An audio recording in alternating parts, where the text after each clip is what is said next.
Luana Lima e falarei em nome do meu grupo, composto por, além de mim, a Camila Freitas, Fernanda Moreira, Isis Melo, Jennifer Antunes, Juliana Richa e Nathane Heinzer, sobre o capítulo 11 do livro História da Cidade, do autor Leonardo Benévolo.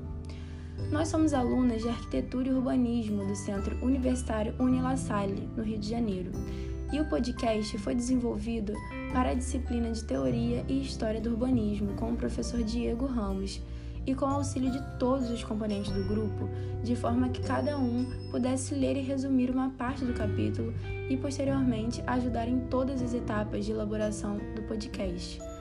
Para melhor entendimento, há um vídeo com imagens para acompanhar a minha fala.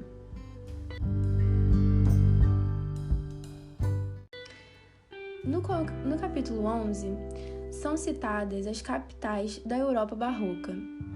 Para iniciar tal assunto, o autor contextualiza a época para nós leitores. Os métodos de gestão urbana, nas primeiras décadas do século XVII, foram alterados na Europa, devido à aceleração da pesquisa científica moderna, à crise econômica e da classe dirigente renascentista que o país passava. Ou seja, os reis com suas cortes e seus funcionários concentrando os seus poderes absolutos e o novo clero especializado na reforma e contra-reforma. A classe dirigente não tem mais tanta ambição no campo artístico. A arte acaba perdendo seu caráter de método unitário para conhecer e controlar o ambiente físico, ou seja, a verdade das coisas não está mais no belo e pode ser confirmada por pesquisa científica. A arte agora tem um estudo individual e sentimental, gerando conformismo, desculpa ou protesto. Com isso, a fim de desenvolver esse processo, em Paris, Henrique IV começa um programa de obras públicas, que não é mais composto por iniciativas pessoais. Esse depende de uma organização estável de funcionários. As principais iniciativas decididas no início do século XVII foram a ampliação dos muros de Carlos V, a inclusão de novos subúrbios ocidentais até os jardins de Toller, a reorganização das ruas e das instalações de aquedutos e esgotos, a abertura de novas praças de forma regular, cercada por casas de arquitetura uniforme, como, por exemplo, a Praça Real, que podemos visualizar nessa imagem. Também podemos destacar a ampliação do Paço do Louvre, isto é, a ligação do castelo medieval e do palácio quinquecentista das Tuileries, num conjunto unitário, demolindo o bairro intermediário. A construção de uma nova residência suburbana em Saint-Germain, que é um castelo situado num jardim em patamares, que imita os modelos italianos do século XVI. Então, devido a essa proposta de colocar em prática tudo que estava sendo pensado e elaborado, a cidade de Paris cresce rapidamente e Paris está aplicada às guerras e não se dispõe a continuar as obras públicas. Logo, as obras passam a ser particulares e tendo construções de bairros inteiros. O novo classicismo racional, francês e europeu, prepara os instrumentos para um controle mais rigoroso do ambiente natural e artificial. O primeiro foi a residência de Vaux, nos arredores de Paris, para o riquíssimo superintendente das finanças de Mazarino, o Foucault, que podemos verificar sua grandiosa influência na imagem que mostra a residência de Vaux. Essa fica numa pequena depressão entre os bosques do Vale do Sena, com um jardim à francesa, que tem uma paisagem completa, simétrica e regular até a linha do horizonte. Há uma série de terraços, uma fonte no declive e um canal retilíneo ao fundo do vale, transformando em um pequeno rio. Já os edifícios vistos de perto mostram sua riqueza em acabamento e decoração, como podemos ver nessa imagem.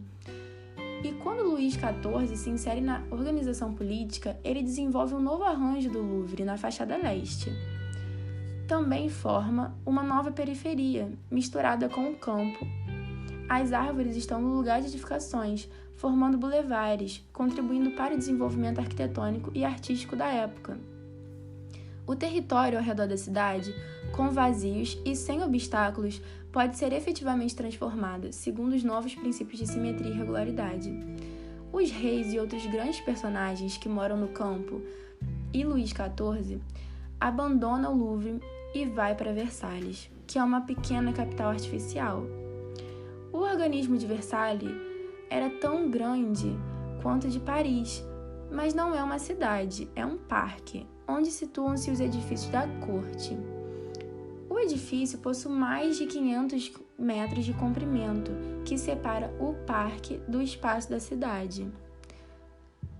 Le Nôtre ordena o jardim numa planície pantanosa, circundada por baixas colinas, como podemos ver nessas imagens da vista da fonte e o jardim para o palácio. Versalhes e Paris são dois organismos complementares que demonstram até onde o poder absoluto pode chegar no século XVII e XVIII. Foram organizados instrumentos estilísticos e organizativo para transformar o território sem as limitações italianas. Entre outras capitais europeias, vamos considerar Viena, a capital do Império Austríaco, Turim e Nápoles. As capitais dos dois estados italianos mais importantes desse período, e Amsterdã, a cidade dominante dos Países Baixos, e Londres, a metrópole inglesa que se torna a primeira grande cidade burguesa europeia. Já sobre Viena, a cidade velha, ainda enterrada dos muros medievais, se torna a cidade inteira circundada por uma faixa livre com cerca de 500 metros. Para além dessa faixa, forma-se a cidade nova, que compreende os subúrbios e as residências dos grandes dignatários. Como podemos verificar com essa vista de Viena no século XVII?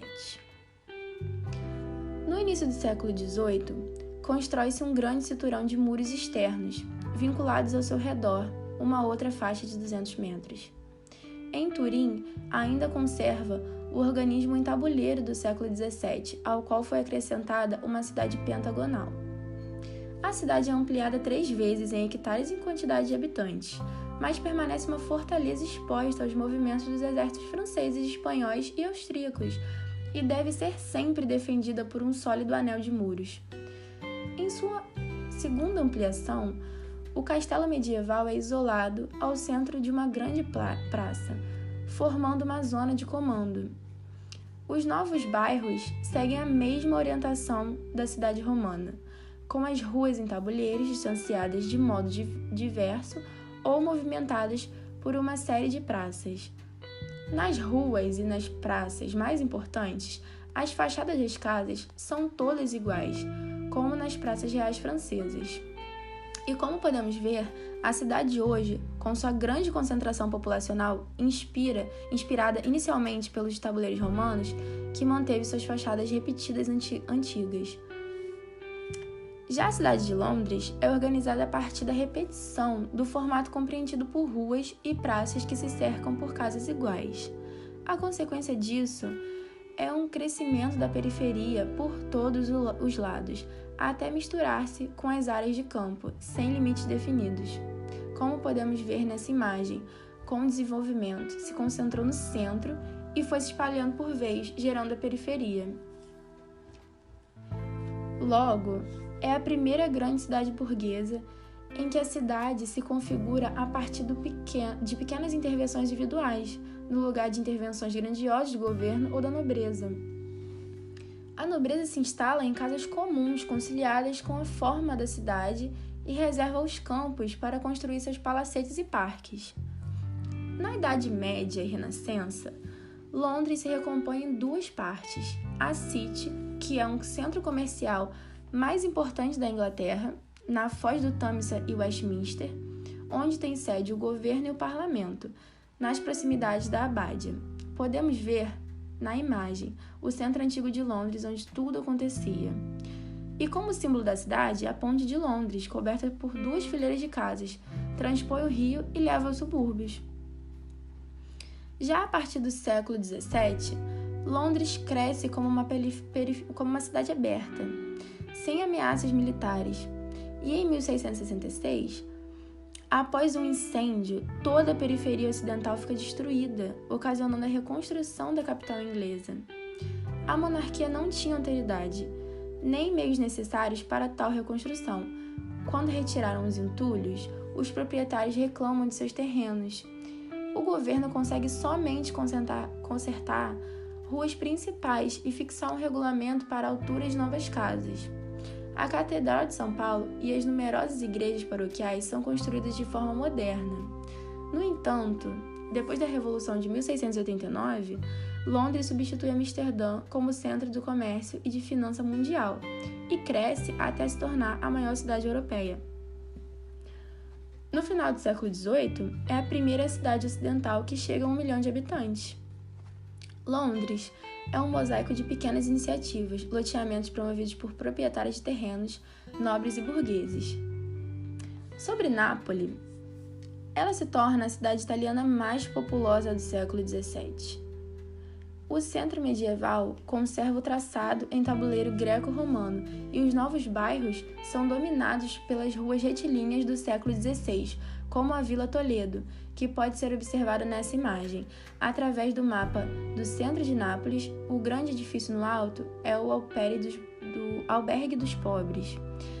No século XVIII, o Reino Meridional se torna um estado independente e o novo rei, Carlos de Bourbon, moderniza o porto, organiza as ruas suburbanas e constrói novos edifícios públicos, como o Tribunal de Saúde e o Albergue dos Pobres. Nos arredores das cidades são construídas duas vilas, a Vila de Capodimonte, em 1743, e a Vila de Caserta, em 1752. O organismo de cidade e de território permanece desorganizado e ingovernável, apesar das modificações do novo rei enquanto a população continua crescendo. Atualmente, Nápoles é a terceira cidade mais populosa da Itália, após Roma e Milão, e tem uma das maiores regiões metropolitanas do país. Também é considerada uma cidade bem perigosa, desorganizada e suja, comparada com outras cidades da Itália. Em Amsterdã, o poder político ainda é administrado coletivamente pela burocracia mercantil. Toda grande cidade é uma república independente, com leis e instituições próprias.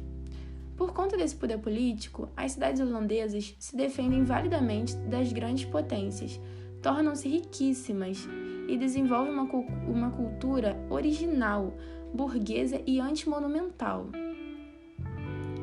Amsterdã se torna o centro do comércio e da atividade bancária europeia e cresce desfrutando de diversos mecanismos, como os métodos administrativos medievais, as contribuições da ciência e da tecnologia moderna e o espírito de regularidade da ciência visual renascentista. Após ser conquistada pelas tropas de Guilherme, o Taciturno, ocorre sua primeira ampliação. Os muros de 1481 são demolidos e o fosso perimetral se torna um canal interno da cidade. Em 1593, constrói-se um novo cinturão de muros segundo as regras da técnica militar moderna. No início do século XVII, com a cidade crescendo, projeta-se uma nova e grandiosa ampliação. São escavados outros 3 canais concêntricos. O governo desapropria o terreno, constrói os canais e vende os lotes de terrenos aos particulares que desejam construir casas, recuperando as quantias gastas. E, diferentemente dos canais mais antigos, os do século XVII são traçados com uma série de troncos retilíneos para que se tornarem os mais regulares os lotes edificáveis. As casas têm quase sempre uma largura uniforme, mas as fachadas são desiguais, como podem ser vistos na imagem a seguir. Os canais são ambientes de vida. Os volumes circunstantes são habitações e locais de trabalho que pertencem a todos os cidadãos e não a um soberano absoluto. Amsterdã permanece por longo tempo a cidade mais moderna da Europa e se torna um modelo sugestivo para a cultura urbanística moderna do século XIX e XX. Hoje em dia, Amsterdã é considerada a cidade mais populosa dos Países Baixos e é reconhecida por ter uma cultura liberal, ter um dos portos comerciais de destaque mundial e por ter inúmeros museus, como o Museu Van Gogh e a Casa de Anne Frank, por exemplo, que pode ser observada nessas imagens agora, e elas atraem um grande número de turistas. Assim, para concluir esse capítulo, podemos verificar que o contexto da época se influenciou completamente nos dias atuais, nos traçados das cidades, até as características das fachadas. Foram a partir das influências iniciais, conforme as necessidades da época, que, por exemplo, foi retomado o desenvolvimento do tabuleiro greco-romano antigo, o modelo em que as cidades foram desenvolvidas. É muito importante termos a ideia de que tudo desenvolvido até hoje foi a partir das necessidades e contexto da época antiga, ou seja, tudo tem um porquê daquilo naquele local, naquela época. Dessa forma, avaliar essas cidades como Paris, Londres, Amsterdã, Turim ou Nápoles é importante para nós, como urbanistas, a fim de entendermos e avaliarmos o contexto para projetarmos espaços em que os cidadãos vão utilizar e as consequências disso para o nosso futuro. Muito obrigada pela presença em nosso podcast. Esperamos abrir sua mente com ele quanto ao desenvolvimento das cidades que hoje habitamos.